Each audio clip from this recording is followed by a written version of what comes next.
अरे भैया, क्यों इतना घबरा रहे हो? अंदर डॉक्टर हैं, सब संभाल लेंगे। आप तो बस यहाँ कुर्सी पर बैठकर अपने होने वाले दोनों जुड़वा लड़कों के नाम सोचिए। भारती ने अपने भाई सोमेश का हाथ पकड़कर कुर्सी पर बिठाते हुए कहा। अरे भारती, तू क्या कोई भविष्यवक्ता है क्या? जो तुझे पता है मेरे होने वाले दोनों बच्चे लड़के ही होंगे। अरे एक लड़का या एक लड़की या दोनों लड़कियां भी तो हो सकती हैं। सोमेश की बात सुनकर थोड़ी दूर पर बैठी सोमेश की बुआ जी बोली, अरे सोमेश, तेरे एक लड़की तो पहले से है बेटा, अभी भी तू बहू से लड़कियां ही पैदा कराएगा क्या?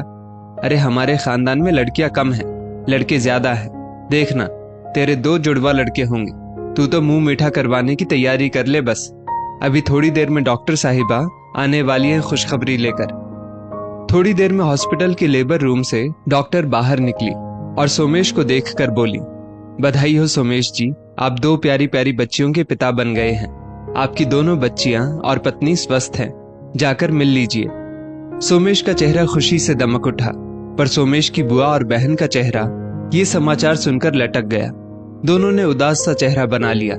सोमेश की बुआ बोलने लगी, हाय राम, एक बेटी तो पहले से थी, अब साथ में 2 जुड़वा बेटियां और हो गई। हाय मेरा सोमेश, तू तो बेटियों के बोझ के नीचे दब गया रे। तेरी तो किस्मत ही खराब निकली। तू तो जिंदगी भर इन बेटियों की जिम्मेदारियों से मुक्त ही नहीं हो पाएगा।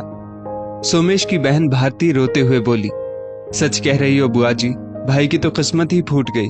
3 बेटियों की परवरिश, उनकी पढ़ाई, उनकी शादी, बस इन सब में ही भाई की तो जिंदगी कट जाएगी। भाई के कंधे तोड़ देंगी ये तीनों बेटियां। सोमेश ने थोड़ा गुस्सा दिखाते हुए अपनी बहन और अपनी बुआ को चुप कराते हुए कहा, आप दोनों क्या ये बकवास बातें लेकर बैठ गई? जो बच्चियां अभी अभी इस दुनिया में आई हैं, आप अभी से उनकी चिंता लेकर बैठ गई। अरे मेरे घर लक्ष्मी आई है, लक्ष्मी। मेरे लिए मेरी तीनों बेटियां दुर्गा, लक्ष्मी और सरस्वती का रूप है। और जिसके पास बेटियों के रूप में शक्ति के ये तीनों रूप हों, उस घर में और उस इंसान के पास भला किस चीज की कमी होगी? मैं बहुत खुश हूँ। मेरी खुशी को आप लोग खुश होकर अच्छा बोलकर बढ़ाइए, ना कि ऐसी बातें बोलकर मेरी खुशी कम कीजिए। इन्हीं सब बातों में सोमेश का चचेरा भाई भी हॉस्पिटल आ गया। उसको भी आज दूसरा बेटा हुआ था। वो खुशी से झूमते हुए मिठाई का डिब्बा हाथ में लेकर बुआ जी और सोमेश को खिलाने लगा। मिठाई खिलाते खिलाते सोमेश का चचेरा भाई बोला, अरे भैया, मैं तो 2 बेटों का पिता बन गया हूँ। ऐसा लग रहा है जैसे कोई शहंशाह बन गया हूँ। सच में 2 बेटों का पिता बनकर मेरा तो सीना चौड़ा हो गया है। पर भैया, आपके बारे में पता चला, आपके पहले से एक लड़की, अब 2 लड़कियां और हो गई। सच में भैया, बहुत दुख हो रहा है आपके लिए। लड़कियों के पिता के कंधे हमेशा झुक जाते हैं, और आपके तो 3 बेटियां हो गई। बेटियों के पिता हमेशा रंक बनकर रह जाते हैं। बेटियों की परवरिश और उनकी शादी उनको खाली कर देती है। पर अब क्या कर सकते हैं भैया, आपको अब पाई पाई का हिसाब रखकर खर्च करना पड़ेगा, तब जाकर इनकी शादी तक कुछ जुड़ेगा। अब मेरे जैसे बेटों के बाप बनते तो शायद सोच सोचकर खर्च नहीं करना पड़ता। अब सोमेश के सब्र का बांध टूट गया था।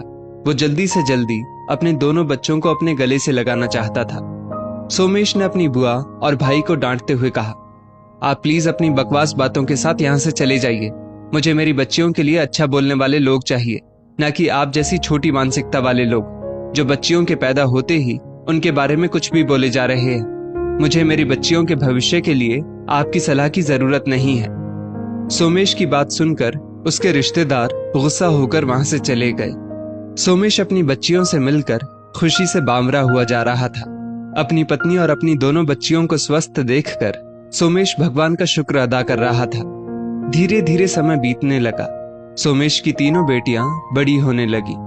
सोमेश उनको अच्छे से अच्छे स्कूल में शिक्षा दिला रहा था।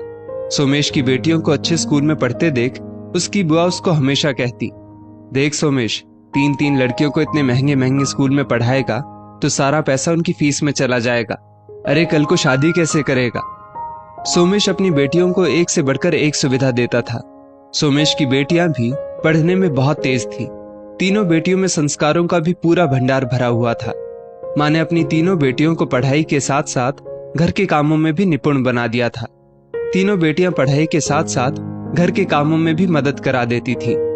सोमेश का चचेरा भाई अपनी आदत से बाज नहीं आता और सोमेश से बातों बातों में बोल ही देता, अरे भैया, क्यों बर्बाद हो रहे हैं? पढ़ाई पर इतना पैसा खर्च कर रहे हैं आप इनकी। अरे बेटियों की शादी कर्जा लेकर करनी पड़ेगी आपको, और अभी तक आप इनकी पढ़ाई के खर्चों में अपने लिए घर भी नहीं बनवा पाए। सारा पैसा बस इनमें लगा रहे हो। अरे अपने लिए भी तो कुछ जमा करके रखो। ये तो चली जाएंगी शादी करके, आपके पास क्या बचेगा? कम से कम घर तो बना लो, बंद करा दो इनकी हाई एजुकेशन। सोमेश ने ऐसी बातों पर ध्यान देना कब का बंद कर दिया था। वो तो बस अपनी बेटियों को कामयाब होता हुआ देखना चाहता था, अपनी बेटियों के सब सपने पूरे करना चाहता था। आज सोमेश की खुशी का ठिकाना नहीं था। सोमेश की बड़ी बेटी ने MBA में टॉप किया था। सोमेश के घर बधाई देने वालों का तांता लगा हुआ था।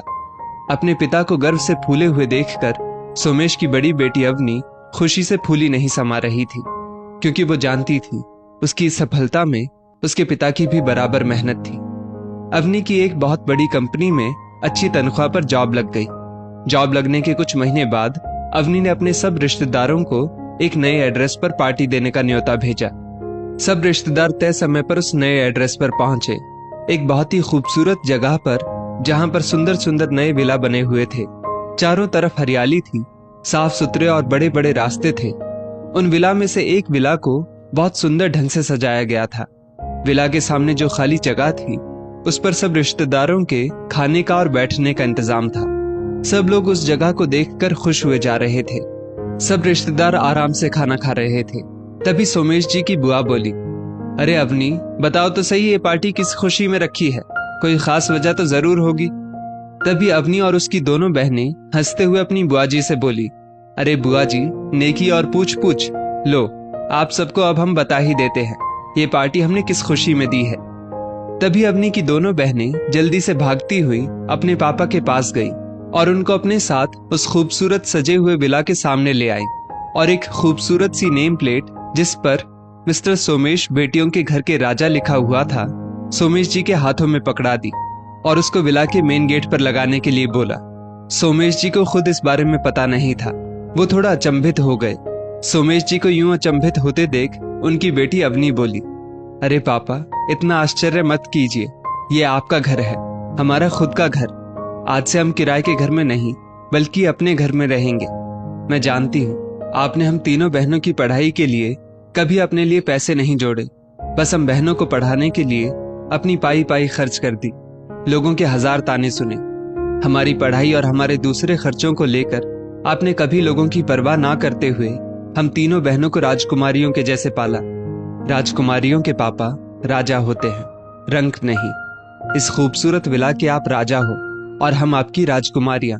मैंने मेरी कुछ महीनों की तनख्वाह जोड़कर और कुछ लोन उठाकर आपके लिए एक घर खरीदा है और मेरी दोनों छोटी बहनें भी बस अब कुछ दिनों में अपना कोर्स कंप्लीट होते ही अच्छी अच्छी कंपनी ज्वाइन कर लेंगी। फिर हम सब मिलकर इस विला के बाकी इंस्टॉलमेंट भर देंगे। आपके नए घर में आपका स्वागत है पापा। वहां खड़े सब लोग सोमेश के भाग्य की सराहना कर रहे थे। सोमेश की आंखों में खुशी के आंसू चमक रहे थे। आज दुनिया के सारे ताने जो सोमेश ने सुने थे सबके सब आंसू बनकर पानी में बह गए थे। दूर खड़ा सोमेश का चचेरा भाई आज सोमेश को यूं अपने कंधे चौड़े करके अपनी बेटियों के साथ कदम से कदम मिलाते चलते देख शर्मिंदगी से नीचे गड़ा जा रहा था। उसको समझ में नहीं आ रहा था, जिन बेटियों की पैदाइश पर कभी उसने अपने भाई को बदकिस्मत और रंग तक कह दिया था, आज उस भाई को उसकी बेटियों ने सचमुच का राजा बना दिया था। वो आज स्वयं को, अपने भाई और भतीजियों को बधाई देने के लायक भी नहीं समझ रहा था। दोस्तों, इस स्टोरी को लेकर आपकी क्या राय है? नीचे कमेंट करके जरूर बताइएगा और ऐसी ही और भी बेहतरीन वीडियोस के लिए हमारा पेज जरूर फॉलो करें। धन्यवाद।